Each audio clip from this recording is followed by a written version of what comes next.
சர்வதேச தமிழ் பொறியாளர் மன்றம் சார்பில் முதல் உலக மாநாடு செப்டம்பர் 12 மற்றும் 13 தேதிகளில் சென்னையில் நடைபெறவுள்ளது.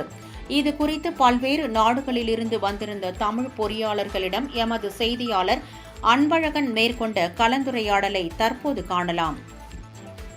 தொழில் செய்கிறவங்களுக்கு எப்படி உலக அளவில் சந்தைப்படுத்துறது, எந்த மாதிரி கம்பெனிகளுக்கு நம்ம ப்ராடக்ட்லாம் மேட்ச் ஆகுது அப்படிங்கிறத கொண்டு போகலாம்.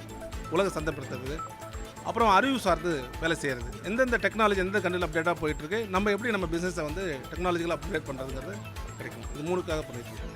கத்தாரில் நம்ம இந்த ITEF international Tamil engineers forum embassy of இந்தியாவுக்கு கீழே நம்ம இயங்கிட்டு இருக்கோங்க. Are registered body. Job mobility அப்புறம் லேபர் இஷ்யூ, இது ரெண்டுக்குமே நாங்கள் தனியாக விங் போட்டு அதுக்கு கரெக்டான முறையில் அவங்களுக்கு கைடன்ஸ் கொடுத்துட்ருக்கோம். அப்புறம் ப்ரொஃபஷனல் டெவலப்மெண்ட்டுக்கு நிறையா லேர்னிங் பிளாட்ஃபார்ம்லாம் நாங்கள் அசோசியேட் பண்ணியிருக்கோம். கவர்மெண்ட் மூலிமா செய்யும்போது ஒரு விதமான இஷ்யூஸ் எதுவும் கிடையாது. இல்லை அதாவது விசாவோ இல்லை இது எம்ப்ளாய்மெண்ட்டோ பாசிட்டிவ்ஸ் கொடுக்குறதுல ஒன்றும் நல்லா தான் போயிட்டுருக்கு. ஆக்சுவலாக இந்தோனேஷியா பொறுத்தவரை தமிழ் பொறியாளர்கள் எடுத்துக்கிட்டால் எல்லா செக்ஷனில் எல்லா காலேஜ்லேருந்து எடுத்துக்கிட்டால் கிட்டத்தட்ட ஒரு 5000-6000 பேருக்கு மேலே இருப்பாங்க. அது இல்லாமல் ட்ரெடிஷ்னலாக உள்ளவங்களே நிறைய பேர் இருக்காங்க. கவர்மெண்ட் பொறியாளர்களை ரொம்ப வரவேற்குது.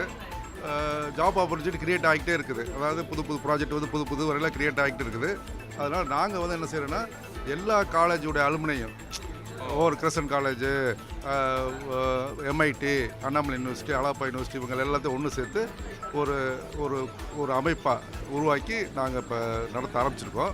இனிமேல் தான் ஒவ்வொரு அவங்களுடைய பிரச்சனைகள் எல்லாத்தையுமே நாங்கள் சால்வ் பண்ணுறதுக்கு ஒரு தனிக்குழு அமைக்கலாம். இவங்க வர்றவங்க எந்த மாதிரி எம்ப்ளாயபிலிட்டி, எந்த மாதிரி அவங்கள திறனை மேம்படுத்திக்கிட்டு வரலாங்கிறத இங்கே சொல்லிக் கொடுக்குறதுக்கு இந்த அமைப்பை வச்சுருக்கோம்.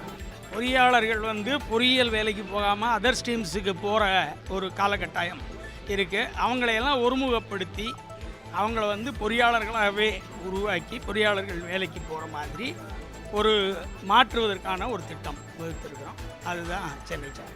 கடந்த 25 வருஷமாக குவைத்தில் வேலை பார்த்துட்ருக்குறேன். ஸோ மோர் தென் 2000 இன்ஜினியர் இருக்காங்க, தமிழ் இன்ஜினியர். எங்கள் கம்பெனியில் மட்டுமே ஒரு 500 இன்ஜினியர் வேலை பார்க்குறாங்க.